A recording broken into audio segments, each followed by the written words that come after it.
Здравствуйте. Время вечерней смены на канале Осетия, в студии Алана Гадзацева. Все самое актуальное и значимое смотрите в нашем эфире.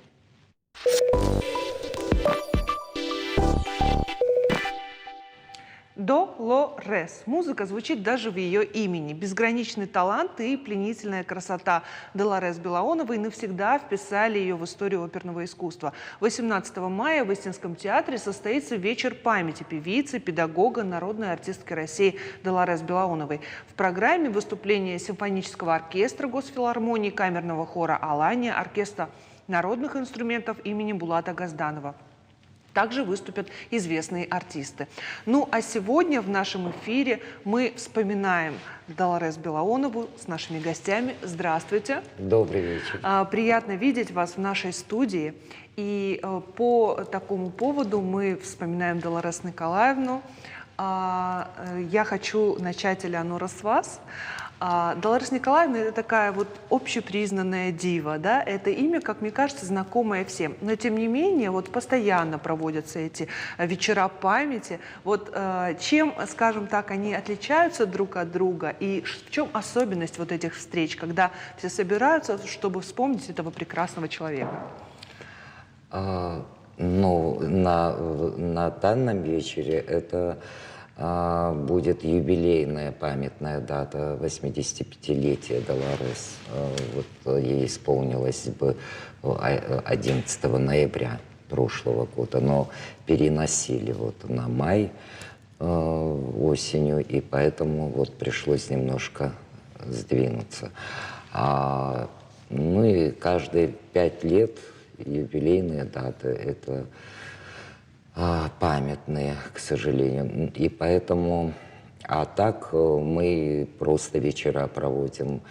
Это нужно для того, чтобы молодое поколение, которое сейчас уже после Долорес, особенно творческая молодежь, чтобы они могли, даже слушая Долорес Белаонову, ее исполнение, учились даже на слух, как у педагога, потому что это был необыкновенный голос, это была необыкновенная техника, это было настоящее бельканто.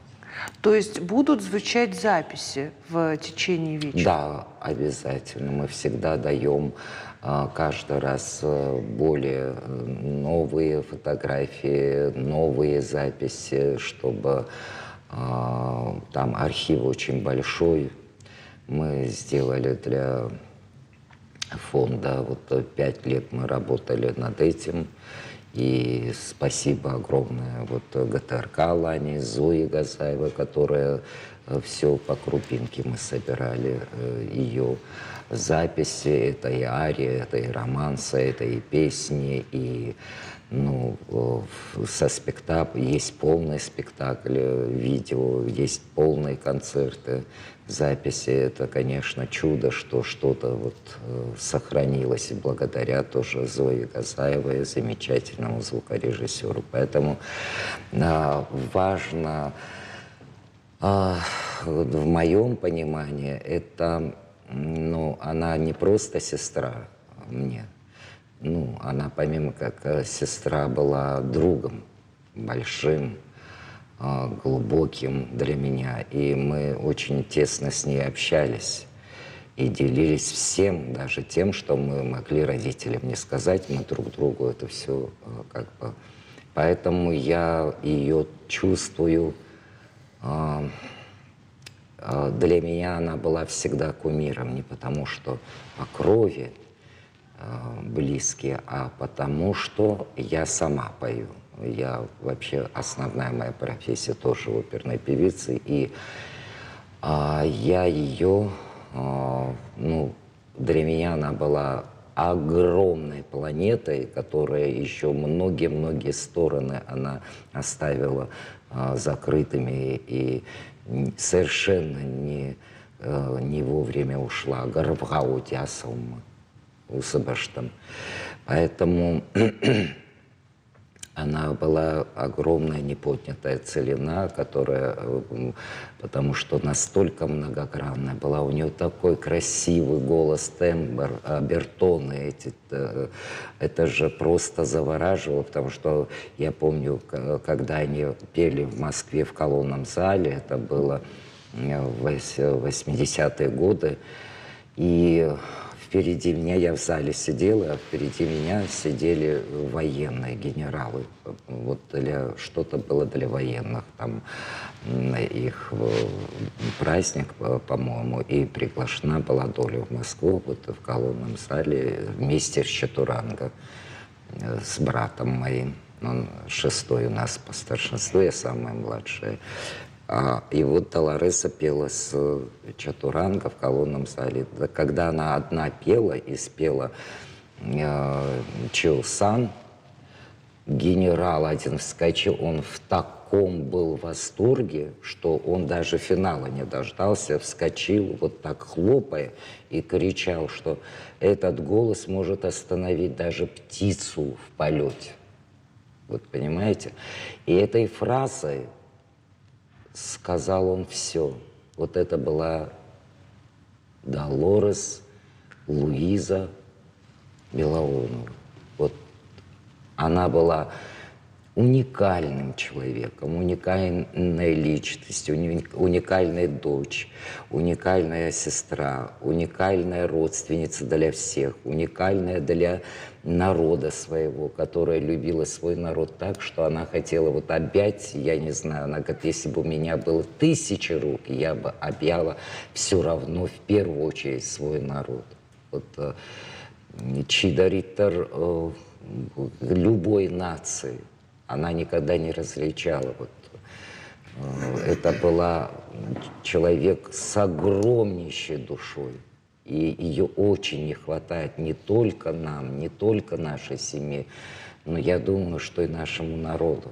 Потому что она была всю жизнь, ее стержень, такой крепкий, такая харизма. Она все время вот переживала за Осетию, переживала за всех. Там, если что-то для республики не так, если что-то там с людьми не так, она первая бросалась везде и всюду. Вот поэтому я уж не говорю, что это была оперная дива и примадонна, и как хотите, сколько угодно и петь там можно. Но самое главное, она в жизни была. Я бы не сказал, что вот некоторые интервью я слышала, когда говорят, что Долорес была простецкая, просто вот Ерон Шелгоймак простецкая. Я бы не сказала так. Она была действительно проста, но эта простота не такого бытового смысла, а это была деликатность в ней. Это была у нее внутренняя какая-то душевная культура, и интеллекта ее ей не позволяли вот какие-то там, чтобы вот никогда никого не хотела обидеть. Она любила всех. Знаете, вот я заслушалась, мне даже не хотелось задавать Извините. вопросы на самом деле, потому что вы ответили на тот вопрос, который я хотела задать. А задать я хотела, а в чем вот он был этот парадокс, да, Долорес? Вот почему она примадонна, почему она дива? Мне кажется, я нашла ответ из ваших слов. Человек вот с огромным сердцем, с огромным чувствованием других людей, пространства, он чувствует и искусство, и музыку, и все. То есть особенность, мне кажется, вот в этом, да? Абсолютно верно, потому что она в жизни приглядывалась ко всем и ко всему, особенно когда она готовила какие-то партии. Она себя ставила на место той ситуации и переживала то, что она почувствовала там, и так далее, потому что она же потрясающая актриса, еще как драматическая была. Она роли не играла, она не статична была, она не пела, как оперные певцы у нас становятся и нет. У нее каждая, от кончика волос до кончиков пяток, у нее работал весь организм. И она пропускала так через себя, что эти звуки, которые выходили, прямо летели. У нее прекрасная вот техника была. При том, что, ну, естественно, Галина Оксановна многое нам дала. У нас был один и тот же педагог. Я тоже окончила у Галины Оксановны Мальцевой. И вот Долорес, у нее много... Она была таким педагогом, которая никогда природу не портила. Она, наоборот, давала природе полностью раскрываться голоса, не ломала, а давала такие краски, такую технику.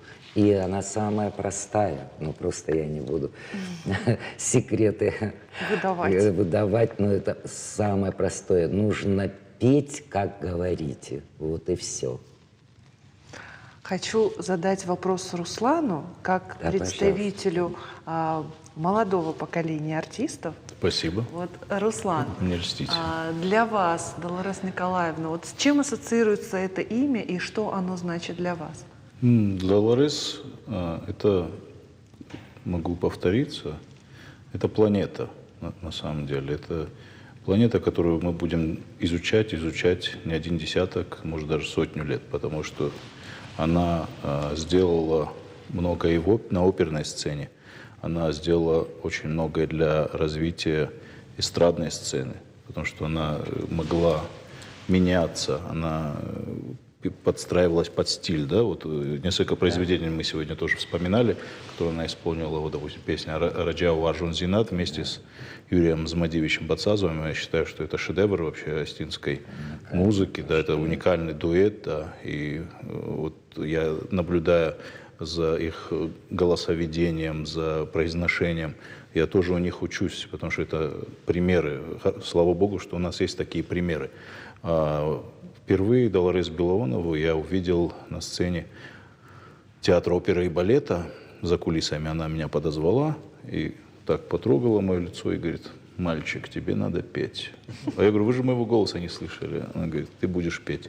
А я даже не знал, что со временем мы с ней столкнемся. Я поступил в колледж искусств имени Георгиева в класс по вокалу к Светлане Александровне Бацазовой.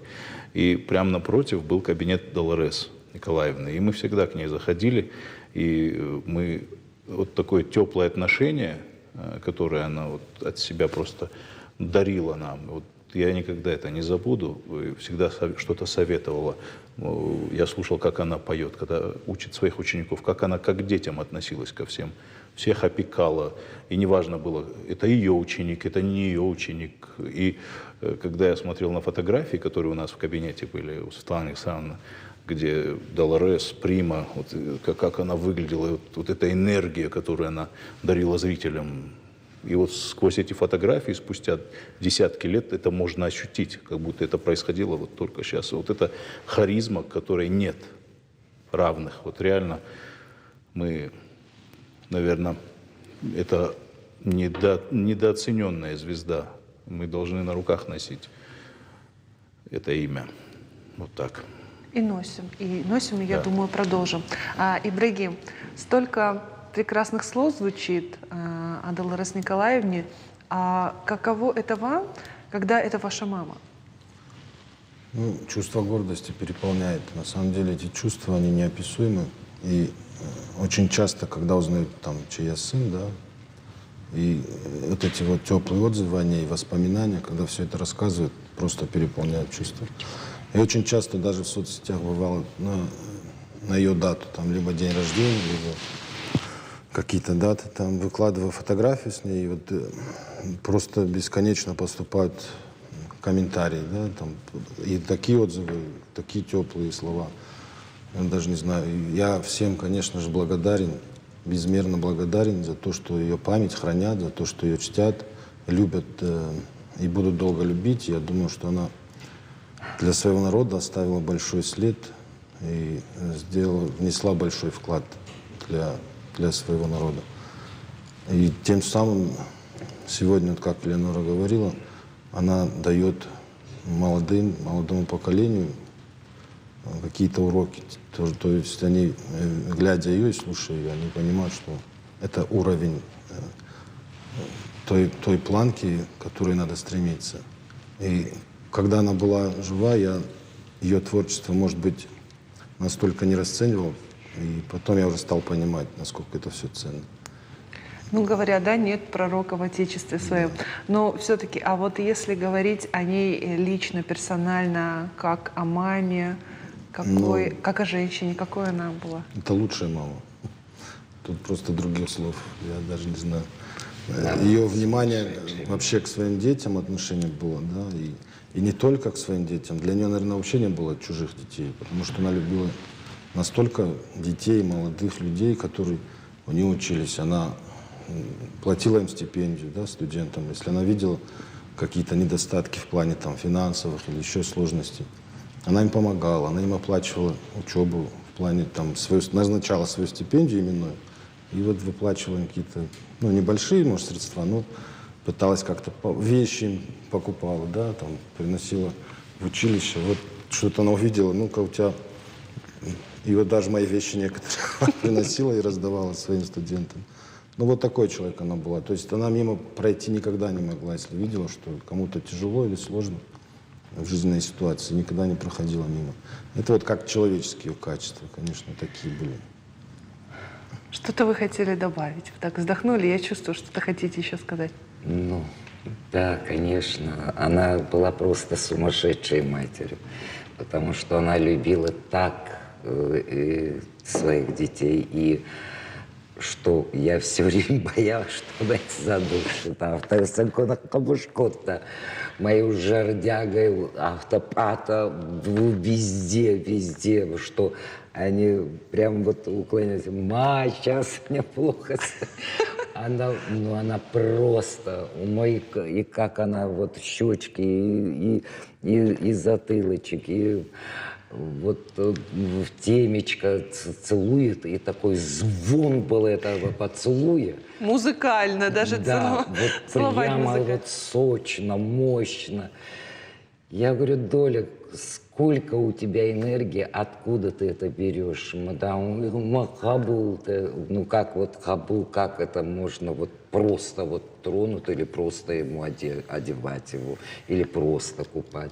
Да я пока, говорит, не наслажусь, говорит, причем это в любом возрасте. Она еще была прекрасным педагогом, учителем. Ее ученики, кто-то солист, вот, допустим, Светлана Габуева, солистка хора под руководством Агунды Кукойти, Алан Жуев, солист филиала Мариинского театра. Вот девочка где? В Греции. В Греции, во Франции. Нину Захарядис тоже она там в театре ходит. Елена Гасиева во Франции. Да. Во Франции. Во Франции. Ну и многие другие, она достаточно много учеников воспитала, которые достигли высот своих. Это можно смело назвать школой ее. Конечно, у нее абсолютно школа была, она была настолько, эта школа давала людям раскрывать голоса, Тимур что Сланов это, тоже. кроме Да, Долорес, никто не мог. Ну, я даже боюсь сказать, что у нас сейчас и в Москве, в консерватории, и в Гнесинке тоже, знаете, вот лучшие мэтры педагоги уже практически их нет.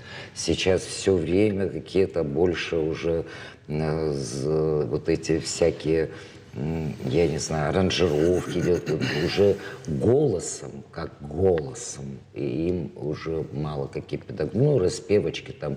И то я уже даже не все по интернету учат. Ну, это неправильно. Распев — это голос, это инструмент, который не видит вокалист. И он тем дороже и тем ценнее то, что я не знаю, как вокалисты другие, но я всегда пела ощущениями. Это важно для певца. Не важно, мужчина или женский голос. Это только на ощущениях. И если у других музыкантов инструменты перед ними, то, конечно, им легче учить и как-то видеть, что там диез надо еще там схватить, там, в каком-то арпедже. Голос он внутри. Да, а связки внутри. И если дыхание, если дыхало, вот эти механики будут работать внутри, ну так они должны работать, чтобы вообще их не видно было. Да? Только ты можешь, как певец, их ощущать. Знаете, вы даже меня заставили как-то ровнее сидеть и лучше дышать, просто одной своей речью. Конечно, рамки короткого эфира не могут вместить в себя всего того прекрасного, что хочется сказать, о чем хочется вспомнить. Но я надеюсь, что этот самый вечер памяти, он даст больше возможностей вспомнить, узнать, может быть, для молодежи что-то новое о Долорес Белоуновой. Да. 18 мая в Остинском театре, еще раз напоминаю для наших зрителей. А вас я благодарю, что пришли сегодня в нашу студию и ответили на наши вопросы. Вам спасибо. Спасибо. А мы благодарим вас, потому что всегда телевидение было двигателем всей информации в жизни человека. И поэтому слава Богу, что у нас есть такое телевидение, которое национальным уже называется «Доля». Это просто приветствовало так, что жердягой, вот она на открытии, там тогда была ясная, и она радовалась. И поэтому я благодарю генерального директора Ирину Каргинову и вас, и продюсеров, и всех сотрудников, весь коллектив вот, национального телевидения. Нижайший вам поклон, потому что качество и уровень вы держите, и это всегда приятно быть в таких залах и говорить о чем-то светлом, и которое для республики придает свет и делает ее краше. Так что спасибо вам спасибо большое. Что ж, спасибо. А мы прервемся на небольшую рекламу и сразу после нее продолжим наш эфир.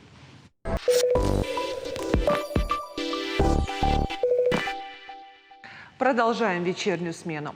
Президентом России установлена национальная цель по улучшению городской среды в 1,5 раза к 2030 году. Именно поэтому в 2021 году было запущено всероссийское онлайн-голосование за объекты благоустройства. На отбор было представлено порядка 6 тысяч различных территорий. В этом году вот уже в течение месяца в стране вновь проходит всероссийское рейтинговое голосование по отбору общественных территорий для благоустройства. Оно проводится в рамках федерального проекта формирования комфортной городской среды. Участие принимают жители муниципальных образований с населением более 20 тысяч человек. Каждый может выбрать одну территорию для благоустройства или отдать голос за дизайн проекта ранее отобранных территорий. Перечень объектов был сформирован с учетом предложений жителей. А все детали узнаем у министра жилищно-коммунального хозяйства, топлива и энергетики Республики Марана Тумаева. Здравствуйте, Маран Михайлович.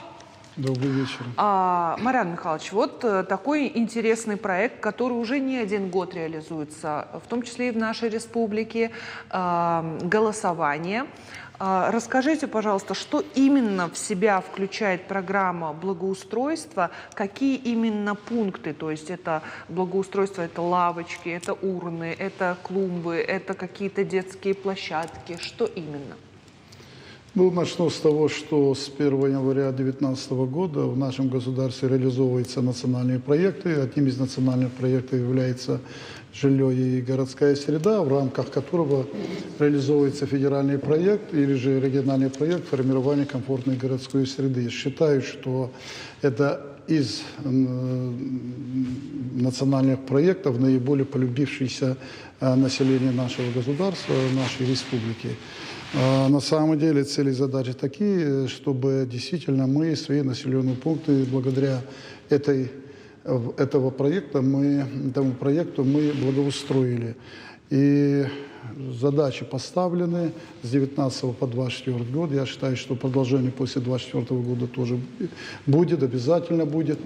И на сегодняшний день мы уже благоустроили 144 общественных зон. Это участие принимает в республике все муниципальные образования.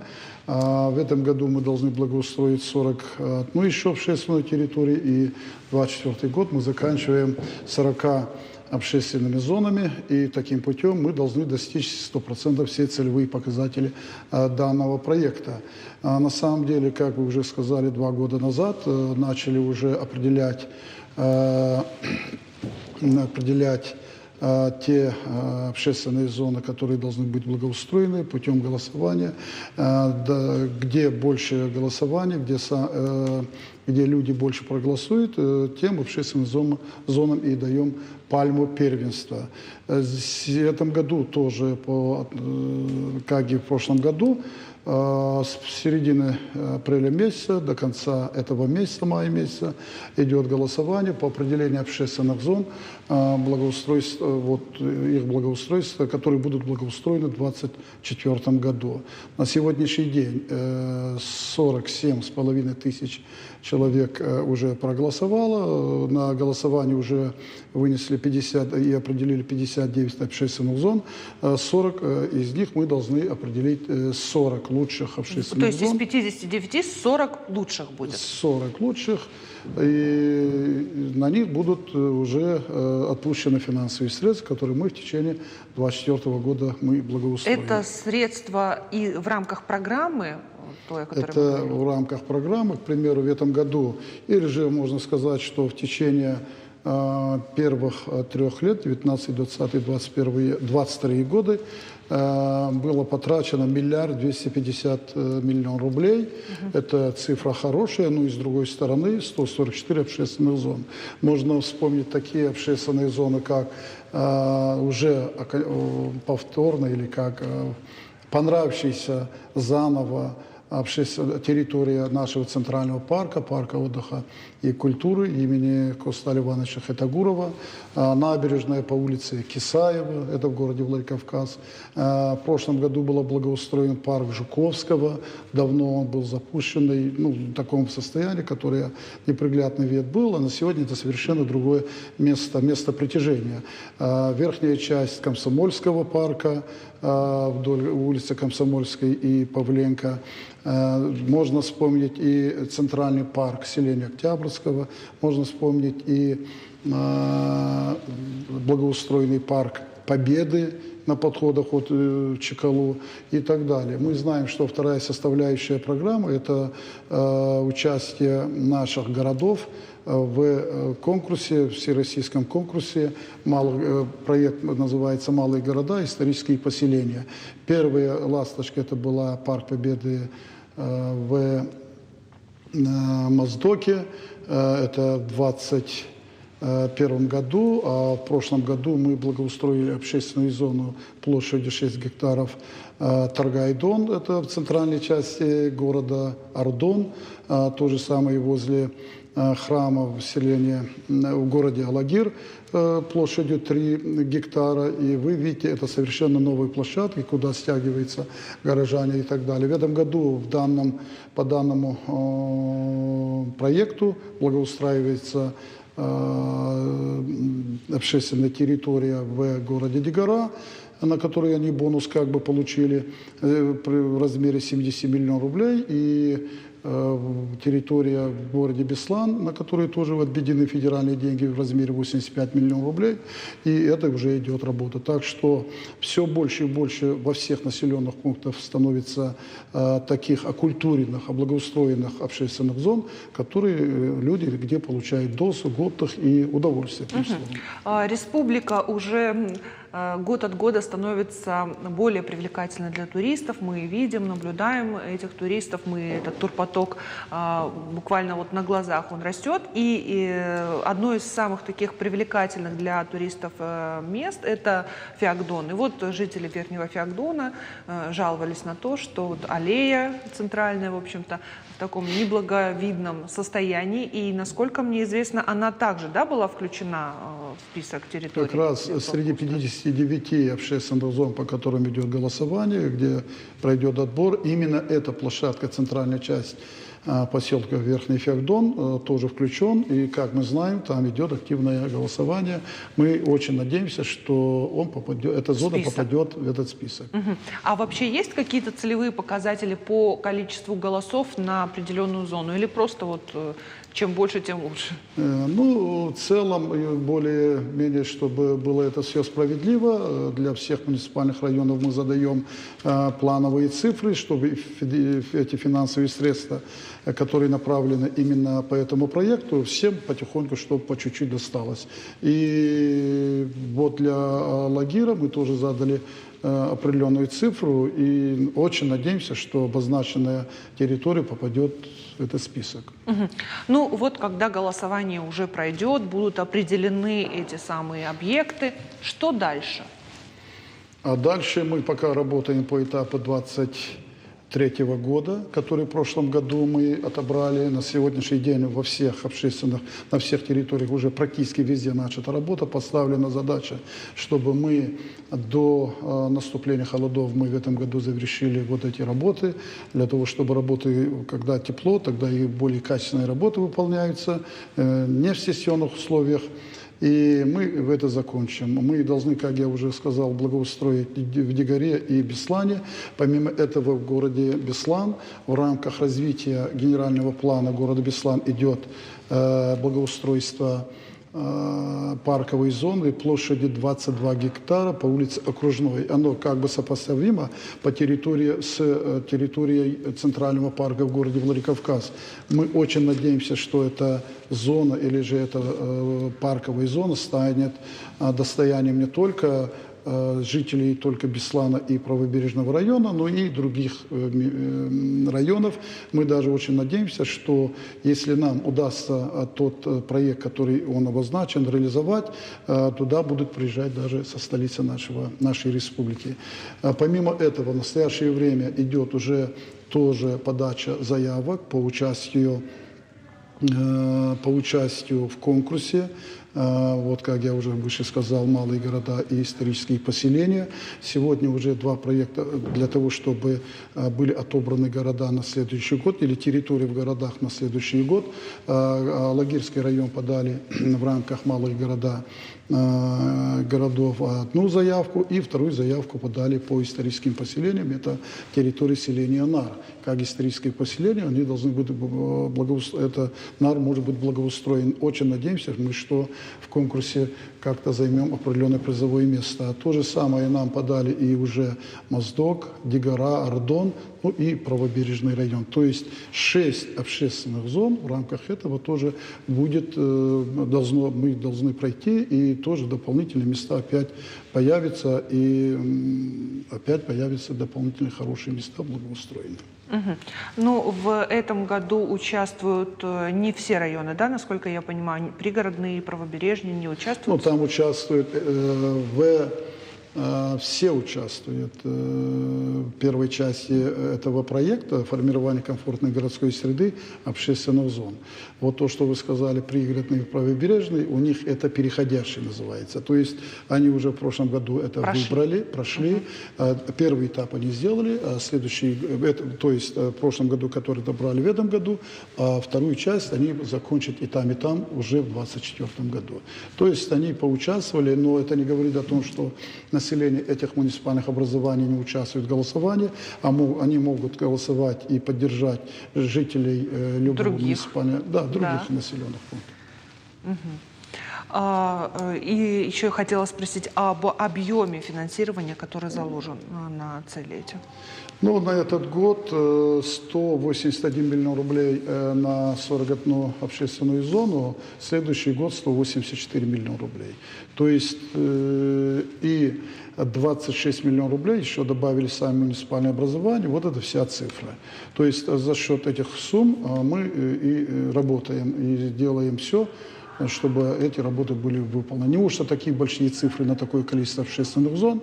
Если вот в целом сказать, что стандартная цифра для того, чтобы достойно была благоустроена хотя бы территории площадью 1 гектар, это где-то не менее 30 миллионов рублей. Ну, конечно, таких цифр не будет, но все равно получается. Где-то меньше, где-то больше территории, но в целом у нас идет нормальная реализация этого проекта.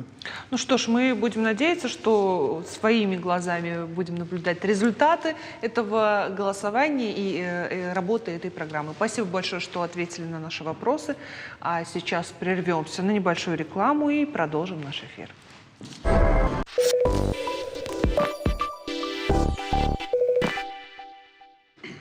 Продолжаем вечернюю смену. Волонтеры из Северной Осетии доставили гуманитарный груз на передовые позиции вооруженных сил России Запорожского направления. Он был подготовлен фондом «Быть добру» при активном участии образовательных учреждений республики, коммерческих структур и частных лиц. А все детали из первых рук. Здравствуйте, Амурхан. Арсен Тутазович, здравствуйте. Добрый вечер. Амурхан, расскажите, пожалуйста, это уже не первая подобная гуманитарная акция для наших вооруженных сил. Расскажите, каким образом она была подготовлена, кто принял в ней участие, какие объемы гуманитарной помощи? Нужно сказать, что с начала специальной военной операции наша республика активно помогает добровольцам, военнослужащим, мирным, в том числе вынужденным переселенцам, которые здесь находятся. И наша организация «Фонд «Быть добру» активно в этом направлении работает. И в этом году, только в этом году, это наша уже 4-я поездка. Буквально совсем скоро будет 5-я поездка. И мы выбрали такой формат выездов. Во-первых, ребятам, нашим военнослужащим, очень радостно видеть нас, когда особенно приезжают, вот сейчас здесь Руслан Кабалоев выступал, как-то мы и Руслана взяли, до этого других артистов, которые прям в землянках могли целый концерт организовать. И благодаря общеобразовательным учреждениям города Владикавказа, детские сады, я не знаю, дошкольные образовательные учреждения, коммерческие организации.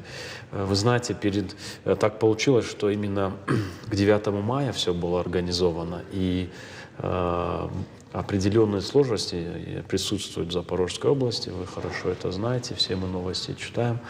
И нас не пускали туда в целях безопасности. Но вот Арсен Тутразович не даст соврать, у нас была мечта встретить 9 мая непосредственно там с ребятами на передовой. И тут звоночек, ребята, ладно, давайте езжайте. Это нам организовал человек очень хороший, к сожалению, имя не могу его называть, но один из воинов, который доблестно представляет, отстаивает нашу страну. И мы приехали туда, посетили 14 позиций. Это передовая, это непосредственно те ребята, которые занимаются отстаиванием интересов нашей страны. Вы знаете, об этих эмоциях Арсен Тутразович расскажет, конечно, но хочется отметить, что в гуманитарный груз всегда входит медикаменты, технические средства, такие как генераторы, радиостанции, квадрокоптеры, многое другое. Конечно же, это много сладостей, я не знаю, люди сами своими руками делают пироги. В данном случае я хотел бы поблагодарить всех людей, которые делали остинские пироги. Более 300 пирогов мы отвезли вот сейчас на 9 мая. Это директор школы Цуций в Сослане. Гимназии номер 4. Юрий Ильич, гимназия, узнал, что мы едем, привез еще один квадрокоптер, очень хороший квадрокоптер. То есть вот так с миру по нитке мы все организовали 2 «Газели» грузовые и отправились туда. Хочется отметить, что, конечно, для нас тоже это волнительно всегда, но мы так заряжаемся и стараемся так ребят тоже зарядить, и реально у нас это получается взаимно. И очень рад, что 9 мая мы смогли так красиво поздравить. Особенно ребята просили российские флаги, остинские. И мы это тоже благодаря нашим школам, директорам оперативно организовали. Реально столько флагов мы отвезли. Можно всю линию фронта вот остинскими российскими флагами было вот вдоль границы. Поэтому огромное спасибо. Арсен Петрович, вот расскажите о тех главных, наверное, впечатлениях, которые вы с собой привезли оттуда с передовой. Ну, как Амурхан уже сказал, вот с начала специальной военной операции все мои коллеги, это родители, дети общеобразовательных школ города Владикавказа, и республики в целом, дошкольные учреждения принимают самое активное участие в этом процессе. Что касается эмоций, это настолько непередаваемо. Вот когда последний раз мы были 9 мая, один из наших бойцов 58-й армии, как Амурхан сказал, на передке, который находится из полков артиллерии, мы достали флаги, и когда он увидел осетинский флаг, он обратился к Всевышнему с молитвой и говорит: «Я ждал этот флаг», и говорит: «Это Господь Бог мне прислал этот флаг». Конечно, безусловно, эти эмоции невозможно даже, наверное, и передать.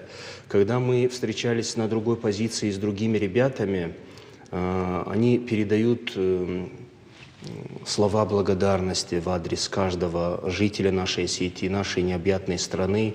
Безусловно, я, в свою очередь, делюсь этими впечатлениями и передаю слова моих коллег, детишек, которые вместе с письмами делают такие пожелания, что если бывает короткое у них, короткий перерыв, и они возвращаются домой, мы, конечно, их ждем в каждом образовательном учреждении нашего города, нашей республики. Сегодня и уклон страны, государства в целом именно в сторону духовно-нравственного насыщения. И я уверен, что именно беседа с такого уровня людьми, с бойцами с линии фронта, это для нас очень многое. Это большой капитал для Нужно детей. отметить, что Арсен Тутразович сам 3 раза уже с нами был на линии фронта.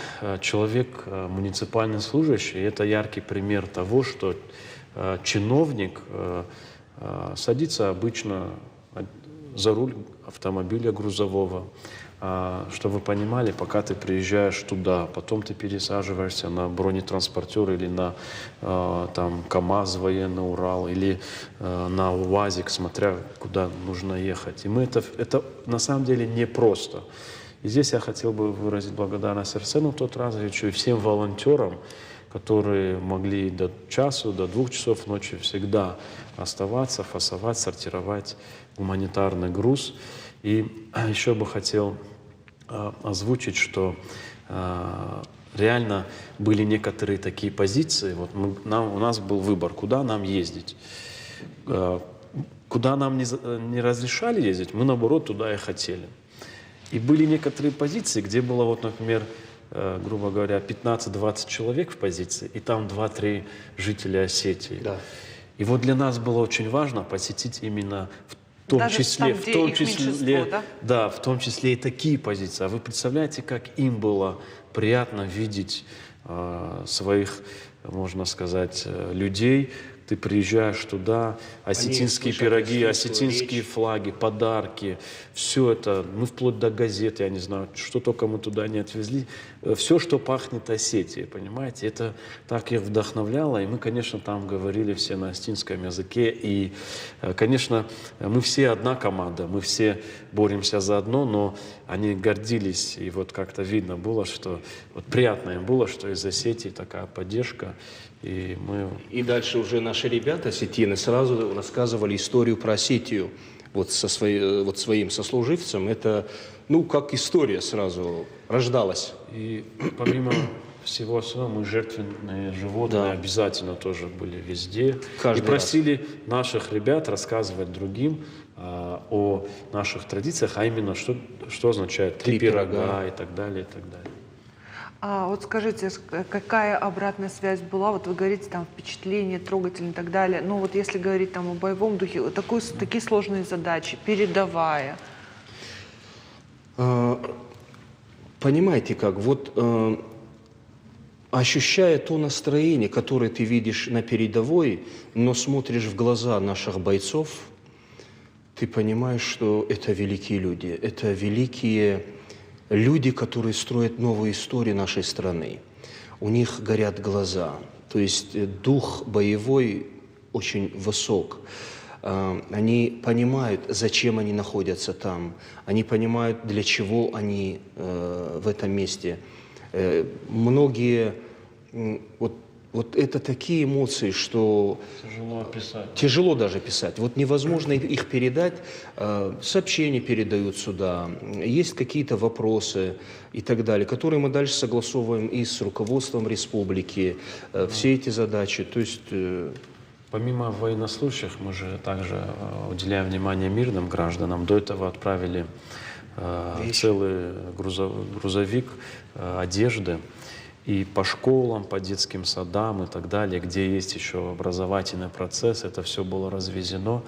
И вы знаете, общаясь с местными жителями, и когда ты говоришь, что это из Северной Осетии, у людей сразу появляется вот тепло, радость.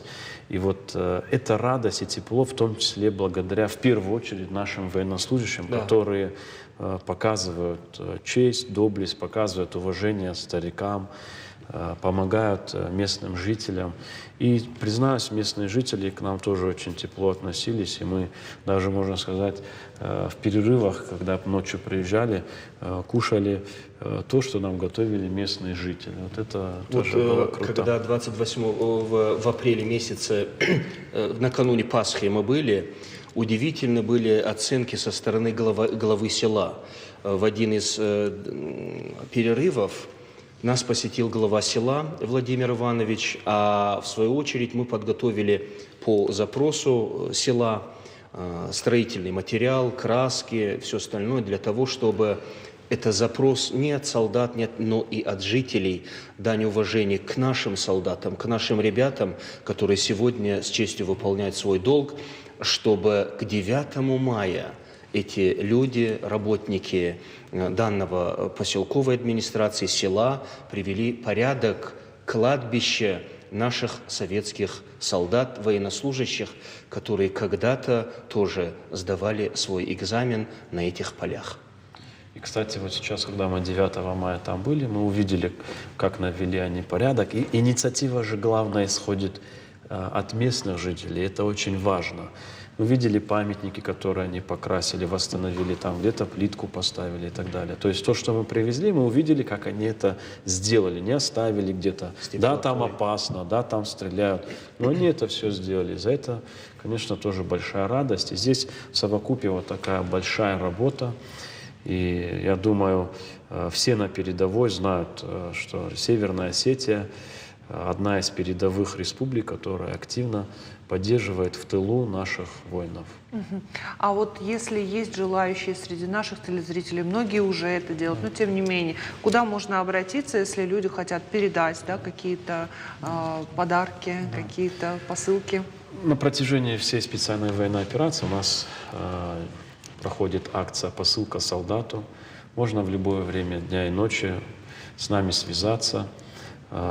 Все контакты есть на сайте фонда «Быть добру» или просто Амурхан Кусов в Яндексе вбьете, сразу номер появится. Или же привезти Шмулевича 8Б, центр «Мой бизнес». Повторюсь, в любое время дня и ночи. Есть специальное место, где можно привезти, оставить, и это мы все отправим.